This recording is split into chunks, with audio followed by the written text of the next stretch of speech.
Hi, hello, welcome to the show and this is Krithika. இன்னைக்கு நம்மளோட வந்து அஸ்வின் காக்கமனு இருக்காங்க. Hi, welcome to the show.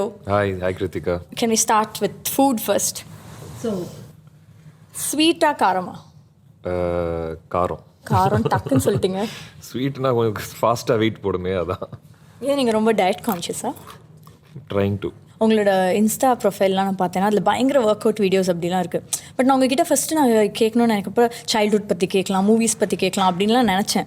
But அதையும் தாண்டி அஸ்வின் காக்கமனோட பிக்சர்ஸை பார்த்தாலே வந்து பயங்கரமாக family orient boy, home bird and ஒய்ஃபோட இருக்கிற பிக்சர்ஸ் அது மாதிரி தான் நிறைய பார்க்க முடிஞ்சுது. ஸோ அஸ்வின் காக்கமன் வந்து ஒரு பொண்டாட்டி தாசனா? அப்படி சொன்னா நல்லா இருக்குமே, அவங்க பார்க்கட்டுமே. But tell me about your wife, because how did it happen? How did the love blossom? My wife, நான் ஆக்சுவலாக ஃபர்ஸ்ட் அவங்க மீட் பண்ணது வந்து நான் ஒரு ஷார்ட் ஃபிலிம் டைரக்ட் பண்ணோன்னு நான் ஆக்சுவலாக சின்ன வயசுலேருந்து ஷார்ட் ஃபிலிம் டைரக்ட் பண்ணிக்கிட்டே இருப்பேன். ஸோ அந்த டைமில் வந்து நான் யூஎஸில் இருந்தேன். நான் யூஎஸில் படிச்சுட்டு இருந்தேன். நான் எப்படி பிளான் பண்ணுவேன்னா, நான் ஒவ்வொரு தடவை இந்தியாவுக்கு வரும்போது, வெக்கேஷன் வரும்போது ஒரு கதை எழுதி அது வந்து இங்கே ஃப்ரெண்ட்ஸ் இங்கே அதிகமாக இருப்பாங்க. ஸோ இங்கே வந்து கொஞ்சம் அடிச்சு பிடிச்சி நம்ம வேலையை பார்க்கலான்னு சொல்லி நம்ம I will come here and so that time அப்போ ஹீரோயின் தேடலில் இருக்கும்போது நான் ரொம்ப நாள் முன்னாடி ஆர்குட் இருக்கிற டைம். ஸோ ஆர்குட்டில் வந்து அப்படி தேடும்போது இந்த அவங்களோட ப்ரோஃபைல் வந்துச்சு. நான் மெசேஜ் பண்ணேன், அவங்க கண்டுக்கவே இல்லை, ரெஸ்பாண்டே பண்ணல. அதுக்கப்புறம் ஒரு காமன் ஃப்ரெண்ட் பார்த்தேன் ஃபோட்டோஸில். அவங்கள வந்து மெசேஜ் பண்ணி கொஞ்சம் தயவு செஞ்சு சொல்லு, நான் கெட்டவன் கிடையாது, மோசமான கிடையாதுன்னு. ஏன்னா then she said she vouched for me. Then when my wife met me, that time when she met me, she said, I thought you were a creep. That's why I didn't respond. In fact, அந்த மாதிரி வரிசையா ஒரு 4-5 பேர் message பண்ணியிருந்தேன். இப்போ sliding into DMs மாதிரி ஆமா பேசிக் sliding into Orkut DMs. அப்போ ஆக்சுவலி நிறைய பேர் அப்போ சொன்னாங்க, நீங்கள் வந்து ஏதோ ஒரு வேற மாதிரி படம் எடுக்கிற மாதிரி நான் நினச்சேன் சொன்னாங்க. அதனால நான் உங்களை ரெஸ்பாண்ட் பண்ணல. யார் இந்த மாதிரி எல்லாம் மெசேஜ் பண்ணுவாங்க, நான் யூஎஸில் இருக்கேன், நான் இந்தியா வந்துட்டு இருக்கேன், நான் வந்து உங்கள் ஃபேஸ் என்னோட ப்ரோஃபைலுக்கு கேரக்டர் சூட் ஆகுதுனால. ஸோ அப்போது வந்து மீட் பண்ணோம், ரிஹர்சல் போனோம். அப்புறம் நான் ஆக்சுவலாக இதுக்கு முன்னாடி இன்னொரு ஷார்ட் ஃபிலிம் பண்ணும்போது ஹீரோயின் வந்து ஷூட்டிங் முன்னாடி வந்து என்ன சொன்னாங்கன்னா, நான் என்னால் எல்லாமே ஃபைனலைஸ் பண்ணதுக்கப்புறம் என்னால் வர முடியாது, ஏன்னா அப்பா அம்மா வந்து நோ சொல்லிட்டாங்க. நான் இந்த தடவை சொன்னேன், தயவு செஞ்சு ஃபஸ்ட்டு உங்கள் அப்பா அம்மாட்ட வந்து கேளுங்க, ஓகே அப்படின்னா நம்ம வந்து பண்ணிக்கலாம்னு சொல்லி பேசிட்டேன். ஓகேன்னு சொன்னாங்க. ரிஹர்சல்லாம் பண்ணோம். அங்கே கொஞ்சம் கடலை போட்டேன். படத்தில் இருக்கிற டைலாக்லாம் நான் சொல்லும்போது, oh thanks, you smell very nice சொல்லும்போது, ஓ தேங்க்யூ, இல்லை அது டைலாகு, நான் நிஜமாக சொல்லணும், அந்த மாதிரி மொக்க போட்டேன். ஸோ அதுக்கப்புறம் டே ஆஃப் ஷூட் பார்த்தா எல்லாருக்கும் வேக்கப் கால் கொடுக்குறேன், please come, where on set, இது அதுன்னு வேர் லீவிங்னு சொல்லும்போது, நான் வரேன், ரெடி ஆகிட்டுருக்கேன், ஆட்டோவில் ஏற போகிறேன்னு சொல்லும்போது, அதுக்கப்புறம் மறுபடியும் ஒரு கால் கொடுத்து கிளம்பிட்டிங்களான்னு அப்படி கேட்கும்போது, இல்லைங்க ஒரு சின்னதாக ஒரு பிரச்சனை வந்திருக்கு, என்னோட அப்பா அம்மா வந்து போவேன்னு சொல்கிறாங்க. என்னங்க சொல்கிறீங்க, வந்து அன்றைக்கே சொல்லிட்டேன்ல நீங்கள் ஃபஸ்ட்டு.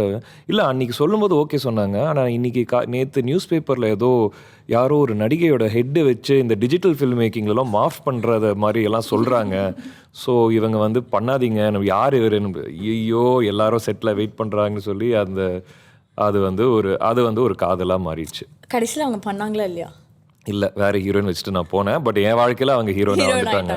ஓகே, ஸோ நீங்கள் அவங்க மெயின் டார்கெட் அதானே, அதனால தான். இல்லை மெயின் டார்கெட்லாம் அவங்களுக்கு கிடையாது, மெயின் டார்கெட் தொழில் தான். Okay, super. எப்படி வந்து அஸ்வின் வந்து ஒரு மூவி பஃப்லேருந்து ஒரு மூவி ஆக்டர் ஆனார்? எனக்கு ஃபர்ஸ்ட்டு திங், எனக்கு சின்ன வயசுலேயே ஒரு சினிமா செட்டில் இருக்கணும், எனக்கு விஷுவல் எஃபெக்ட்ஸ் ரொம்ப பிடிக்கும், direction, production design, art, like all this stuff. Did you study something related to that? I didn't. I used to read lot of books. Okay. Visual effects பத்தி நிறைய books படிப்பேன், miniatures பத்தி, set design, green screen, rotoscoping, so cameras, இந்த interest தான் எனக்கு இருந்தது. Photography அது வந்து ஏன்னா சின்ன வயசுலேருந்தே ஒரு 8 to 10 அந்த வயசுல நிறைய ட்ரா பண்ணுவேன். என்னோட பாட்டி வந்து எனக்கு ட்ராயிங் கிளாஸ் எல்லாம் அனுப்பிச்சுடுவாங்க. ஸோ என்னோட ஃபர்ஸ்ட்டு அந்த ட்ராயிங்லேருந்து ஒவ்வொரு stage of photography and then building things, I use like கிளேயில் வந்து ஸ்கல்ப் பண்ணுறது, அந்த விஷயங்கள் பிடிக்கும். ஸோ ஒரு மூவி பஃப்பாக இருக்கும்போது ஐ யூஸ் டு வண்டர், எனக்கு வந்து டைரக்டர் ஆக்சுவலாக ஹீரோவை விட எனக்கு வந்து டைரக்டரோட கிரேஸ் தான் அதிகமாக இருந்தது. எப்படி இந்த விஷயம் கிரியேட் பண்ணுறாங்கன்னு ஒரு விஷயம். ஆப்வியஸ்லி ஒரு சில ஆக்டர்ஸ் பார்க்கும்போது நம்ம சின்ன வயசில் வந்து நம்ம ரூட் பண்ணுவோம் இல்லையா. அண்ட் நான் வந்து ரொம்ப இன்ட்ரோவர்ட்டடான ஒரு சைல்டு எஸ்பெஷலாக. ஸோ நானே வந்து என்னோடய ஷார்ட் ஃபிலிமில் வந்து நடிக்கும்போது அது ஏன் நடித்தேன்னா தேவை, அதாவது it was not that I wanted to act, பட்ஜெட்னால இது வந்து இன்னொருத்தருக்கு போகிறது நானே பண்ணி போயிடுறேன்னு அந்த ஒரு இதுதான். So when I did that, I felt like I was coming out of my shell. And you liked it? I liked it. ஏன்னா I am not Ashwin, I am someone else. Yeah. And because I used to be very conscious முன்னாடி ஸ்கூல்லலாம் இந்த மாதிரி drawing competition ஏதோ prize win பண்ணா இல்லாட்டி பர்த்டேக்கான விஷயங்கள் அசம்பிளியில் வந்து first I used to get very conscious of people looking at me. I didn't like it. Okay. So I would avoid. உங்களை அஸ்வினா பார்த்தா பிடிக்கல, வேற கேரக்டரா பார்த்தா பிடிச்சிருக்கு. அந்த மாதிரி. ஸோ அந்த ஒரு ப்ரொடெக்ஷன் வந்து I am not Ashwin, I am this கேரக்டர்னு வரும்போது I was able to act even though there so many people around me. So அது வந்து it broke something in me, and then I felt அந்த டைமில் direction பண்ணுறது ரொம்ப கஷ்டமான ஒரு விஷயம். ஏன்னா it's I tend think I had the life experience. ஏன்னா அதுக்கு ஒரு சில லைஃப் எக்ஸ்பீரியன்ஸ் இருந்தால் தான் உங்களால் you can draw from it, you can write from it. ஒரு ப்ரொடியூசர் போய் ஒரு கன்வின்ஸ் பண்ணி எனக்கு ஒரு 4 கோடியோ 4 கோடி ஒரு சின்ன பட்ஜெட்டே ஆரம்பிச்சிங்கன்னா ஒரு 2 to 3 போகும்போது you're responsible for it. And I tend have that. நான் வந்து என்னோட சின்ன ஜோனில் ஒரு 5 பேர் 10 பேரோட நான் பண்ணியிருந்தேன். அது வந்து I tend have it on a bigger scales. எனக்கு அந்த கான்ஃபிடென்ஸும் இல்லை. So I thought let me act, let me pursue this and see, and some point I can come back to this if the time is right. நீங்க VTVக்கு வந்து audition பண்ணீங்களாமே, was that your first audition? கிட்டத்தட்ட VTV வந்து was the first time நான் வந்து ஒரு corporate film பண்ணியிருந்தேன். And that person had known Gautam sir. He was related to Gautam sir. So he said they were looking for some fresh faces. விடிவிக்கு வந்து ட்ரிஷாவோட ஃபியான்சேயோட character. Okay. So நான் போய் audition பண்ணி and they liked it. அந்த short ஃபில்மும் பார்த்துருந்தாங்க. And ஆக்சுவலாக select ஆனேன். அது என்ன ஆச்சுன்னா அந்த போர்ஷன் அவங்க சொன்ன அன்னைக்கு வந்து ஆல்மோஸ்ட் நான் ஸ்டேஷன் போயிட்டு இருந்தேன். ஆனால் அவங்களுக்கு சர்ச் பெர்மிஷன்ஸ் கிடைக்கல அந்த வெட்டிங் சீனுக்கு. ஸோ இது தள்ளி போயிருக்குன்னு சொல்லும்போது தென் when they were ready to resume, I had some personal commitments. எனக்கு அந்த டைமில் அது பண்ண முடியல. தென் ஆஃப்டர் அது மிஸ் ஆயிடுச்சு. அதுக்கப்புறம் மறுபடியும் நடுநிசி நாய்களுக்கு கூப்பிட்டாங்க. அதை வச்சு தான். இப்போ வந்து இந்த இண்டஸ்ட்ரியில் வந்து உங்களோட மென்டார் அப்படின்னு சொல்லணும்னா யார் சொல்வீங்க? No, I think Ajith Sir did a lot for me starting out, in the sense that I won't say Inniki Vanda I'm in touch with him a lot. He has his own goals in personal life, and நான் வந்து இன்னொருத்தரை வந்து like trying to cling on to a person also. I'm not that type.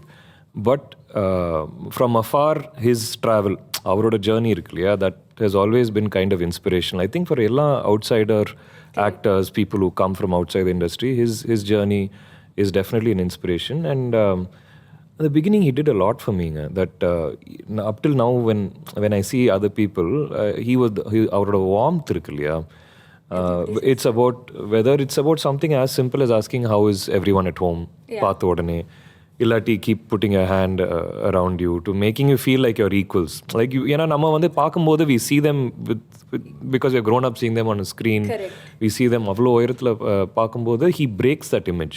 So that is there. And he put me on to a senior journalist at that time. He said இவருக்கு வந்து he doesn't know the ropes. புதுசாக வந்திருக்காரு, write a article for Ashwin.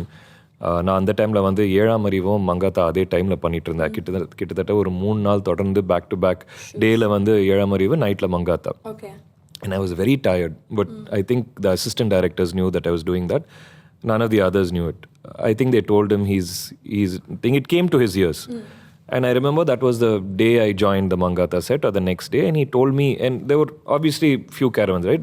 Ladies ku vandu or caravan, one for the boys. So boys vandu fulla adala ragala, and Venkat Prabhu sir, Avaibhav, Mahat. So Ajith Sir had his own caravan. Ajith Sir knew ivar vandu ange irundha avanga thoonga vidu maatanga, jolly irupanga. So he said, Ashwin, if you're feeling really exhausted, if you want to take a power nap, just take mine. I'm not using it. Ena andha padathula especially he was sitting outside. He was with the boys. So he said, I'm not even using it. And I didn't make use of it because he was giving an offer, but it was a very kind offer. But the fact that someone is making, those efforts to make you comfortable is something that I really learned. But Ajith Sir abdin pesumbodhu drone operations in Ajith Sir. Tell us about that. In fact, on the time I think he was kind of very in the peak of aero modeling and drone. ஏன்னா மங்காத்தா முடிச்சு I shot one video of him which a lot of people use, which I shot and edited it. I don't think they know that I only shot and edited it. But அவர் வந்து ஒரு aero modelling ஃபீல்டில் வந்து ஒரு பெரிய இந்த சைஸில் ஒரு helicopter aero model one kind of thing. And அவரோட friend Aravind sir is a DOP, யூனி ஷாட் Dheena. So he is one of the foremost in the drone space, aero modeling and this space. So அவங்க ரெண்டு பேரும் ஃபீல்டில் இருந்தாங்க. And Ajith sir invited me and Jayaprakash sir. சும்மா வாங்க ஒரு எக்ஸ்கர்ஷன் மாதிரி இருக்குன்னு சொல்லி, தெரியல, சென்னையிலேருந்து ஒரு 100 கிலோமீட்டர் இருக்கும். அவ்வளோ தூரம் போனோம். It was like a day trip. அங்கே போய் அந்த எல்லாரும் பிக்னிக்காக ஃபுட்டுக்குன்னு அந்த ஏரோ மாடலிங் யூனோ அந்த சர்க்கியூட்லேருந்து. And he's at peace. அவர் வந்து ஜாலியாக அந்த ஜோன் வந்து அவருக்கு ரொம்ப பிடிச்ச ஒரு ஜோன் தான். ஸோ இன்ஃபேக்ட் இந்த ஃபியூ இயர்ஸ் பேக் ஆல்சோ இந்த MITயில் இந்த drones startup, like he was into that also, right, encouraging youngsters. So he's still very active in all these different and the shooting or rifling or like now obviously racing. அந்த வகையில் man who pursues his hobbies and passion.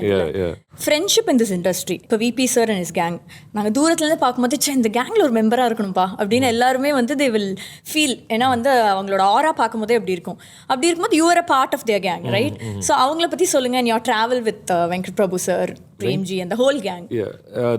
I have to say அவங்க வந்து ஒரு click மாதிரி. ஒரு ஸ்கூலில் ஏற்கனவே வந்து ஒரு கும்பல் புதுசாக வரும்போது டெஃபினட்டாக you know person will find it hard, right? ராகிங்லாம் இருந்துச்சு அவங்களுக்கு. ராகிங்லாம் இருந்துச்சு. வைபவ்லாம் கொஞ்சம் ரேக் பண்ணுவான் அந்த டைமில். ஸோ பட் அவங்க வந்து தே ரியலி, ஏன்னா நான் இன்ட்ரோவர்ட்னால I was very hesitant to go. I felt awkward to go. And I had seen these people as actors. நான் கோவா பார்த்து ரொம்ப ரசித்தேன், சென்னை 28 பார்த்து ரசித்தேன். ஸோ இவங்க வந்து திடீர்னு I'm working with them. I felt நம்ம அவங்க அங்கே நம்ம வேறு நியூ கமர்னு அந்த மாதிரி நான் ஃபீல் பண்ணேன். தே சைட் வாங்க வந்து சீட் ஆடுங்கன்னு தான். ஐ சைட் எனக்கு ஆட தெரியாதுங்க, எனக்கு வந்து அந்த பழக்கம் கிடையாது. தி லைக் வா அப்படின்னா இன்னும் சூப்பர் வா அந்த மாதிரி வந்து. ராகிங் தான் அவங்களை என்ன பண்ணாங்க? ராகிங்னா அந்த மாதிரி சொல்ல முடியாது. அது பாய்ஸ் ராகிங்னு ஒன்று இருக்கும்ல, அந்த மாதிரி விஷயங்கள் தான். பட் அவங்க வந்து தே ட்ரை டு. பட் இவன் ரொம்ப சின்சியராக இருக்கான், இவன் வந்து ரொம்ப இதாக இருக்கான், ஒரு ஸ்டூடியஸாக இருக்காங்க. ஸோ அவங்க வந்து ரொம்ப வச்சுக்கல. But they use to kind of rock a little bit. இப்போ வரைக்கும் டச்சில் இருக்கீங்களா? ஸோ ஜென்ரலாக வந்து like when movies do well இல்லை, வில் ஃபீல் ஹாப்பி அண்ட் அதெல்லாம் ஒரு பக்கம் இருந்தாலும், how do you take it when a movie doesn't do well? ஒரு கண்ணாடி முன்னாடி யோசிச்சிருக்கீங்களா நின்று, நான் நினச்ச அப்ரிசியேஷன் எனக்கு வரல, the limelight which I wanted, I deserve, I need more அப்படின்னு நீங்கள் என்னைக்காவது நினச்சிருக்கீங்களா? See, again it comes down to my basic personality, which is I'm somewhat introvert. I actually in some way don't like the limelight, but at the same time I know from a business point I need it. Right? Like I love, இப்போ வந்து நான் வந்து best நாக்கில் வந்து tea கடையில் நின்றுட்டு நான் tea சாப்பிட்டு இருப்பேன், பசங்கள்கிட்ட பேசிகிட்டு இருப்பேன், டீயோ coffee whatever it is. I enjoy that freedom. But I know that freedom is also that there's the minute you go to the higher level, that freedom is taken away from you. So I like those things. But at the same time, from a business, ஒரு சில project நீங்கள் இந்த stage போனால் தான் இந்த இதோட market open up ஆகும். So அந்த மாதிரி விஷயங்கள் இருக்கிறதுனால it is for me I feel like ஒரு ஸ்கிட்சோஃப்ரெனிக் டைப் ஆஃப் ஒரு I don't want this but I need திஸ்ன்னு அந்த மாதிரி ஒரு விஷயம் இருக்குது. And in terms of failures, ஒரு படம் வந்து அந்த மாதிரி நிறைய நடந்திருக்கு. லைக் அந்த படம் சரியாக ரிலீஸ் ஆகாமல், இல்லாட்டி ஆடியன்ஸ்க்கு தெரியவே தெரியாது இந்த படம் ரிலீஸ் ஆயிடுச்சான்னு அப்படி கேட்பாங்க. அண்ட் சம்டைம்ஸ் வந்து நீங்கள் அந்த ப்ராஜெக்டில் வந்து ரொம்ப நல்லா பர்ஃபார்ம் பண்ணி, like people want to win when you think you've given your heart to it and people don't see it, it's discouraging. But again for me, அந்த சினிமா பொறுத்த வரைக்கும் what it comes down to is the process. The thing I enjoy most is the process. Yeah, that is true. But how do you pull up your socks and okay, நான் அடுத்து பண்ணணும் அப்படின்ற அந்த motivation? Because you enjoy the process. Because இதோட journey வந்து it's not about the fame or the money. Correct. It's not about the validation is great. Correct. But it's not entirely about the validation, because in my experience validation may or may not come. Correct. Money may not come. But that process of doing it is what, as a kid, making stuff, going on set, talking to the cameraman, talking to the director, you know, that is what drives me. ஜென்ரலாக வந்து hero பண்ணவங்க வந்து இல்லை நான் இந்த role பண்ண மாட்டேன் அந்த மாதிரி வந்து they have ஒரு இன்ஹிபிஷன் இருக்கும். நீங்கள் எப்படி வந்து you're doing hero roles as well as character roles-ம் பண்ணுறீங்க? How do you take the call? It's a project, it's a story. See, type casting is very real. நான் பாலகுமாரா பண்ணதுக்கப்புறம் அந்த மாதிரியே எனக்கு வந்து ஒரு சாஃப்டாக, even though I done Mangata before that, even though I done something ஒரு ரகடாக மேன்லியாக பண்ணதுனாலையும், பாலகுமாரை பண்ணதுக்கப்புறம் பிகாஸ் பாலகுமாரால் கான்ஷியஸாக I wanted to break what I did in Mankatha. So side parting, clean shave, and also Megha அப்போ பண்ணியிருந்தேன், but it not come out. ஏன்னா அதில் வந்து chocolate boy, I don't want to get labelled as a chocolate boy. Zero பண்ணதுக்கப்புறம் I felt like I was getting slotted as a very sensitive supportive husband. So அந்த மாதிரி Rolle's தான் வந்துட்டு இருந்துச்சு. I knew Ponniyin Selvan பண்ணும்போது அவ்வளோ ஸ்டார்ஸ் இருக்காங்க, இது ஒரு செகண்டரி ரோல், மறுபடியும் வந்து அந்த ஒரு இது பிராண்ட் பண்ணிடுவாங்களா. பட் இட்ஸ் ஆஃப்டர் 10-15 வருஷம் கழிச்சு மணி சார் ஆஃபீஸில் போய் கதை தட்டி எனக்கு வந்து ஒரு சான்ஸ் கொடுத்து சொல்லும்போது ஃபைனலாக ஆடிஷன் ப்ராசஸில் வந்து அந்த lot of these things sometimes ஆடிஷனாக வந்து செலக்ட் ஆகும்போது ஐ ஃபீல் வேலிடேட்டட் பிகாஸ் இட்ஸில் ஒரு மெரிட்டில் போகிற மாதிரி. Correct. Not based on your market, it's based on how well you does the audition. நீங்கள் சூட் ஆனீங்கன்னு சொல்லும்போது அதுதான் அப்படி தான் கிடைச்சது Ponniyin Selvan. It is not for anything else. So and I feel confident that நான் இது மாதிரி ஸ்டீரியோ டைப்பிங் நடந்தால் அதுவும் நான் பிரேக் பண்ணுவேன், வேறு ரோல் பண்ணி நான் பிரேக் பண்ணுவேன். So nice. And to some up I want to ask you this. இப்போ உங்களோட லைஃப்பை வந்து நீங்கள் இது வரைக்கும் ஒரு ஜானரில் வந்து போடலான்னா என்ன ஜானரில் போடுவீங்க? ட்ராமா தான். அப்படியா? எல்லாமே இருக்கா? எல்லாமே இருக்கு. Action, emotion, love, tragedy, pathos எல்லாமே இருக்கு. Very nice. யோசிக்காம ட்ராமான்னு சொல்றீங்களே. Very nice. I had a very good conversation with you. Thank you. Same here. And thank you so much for being on the show. Thank you so much, Krithika. It was nice meeting you also. Thank you.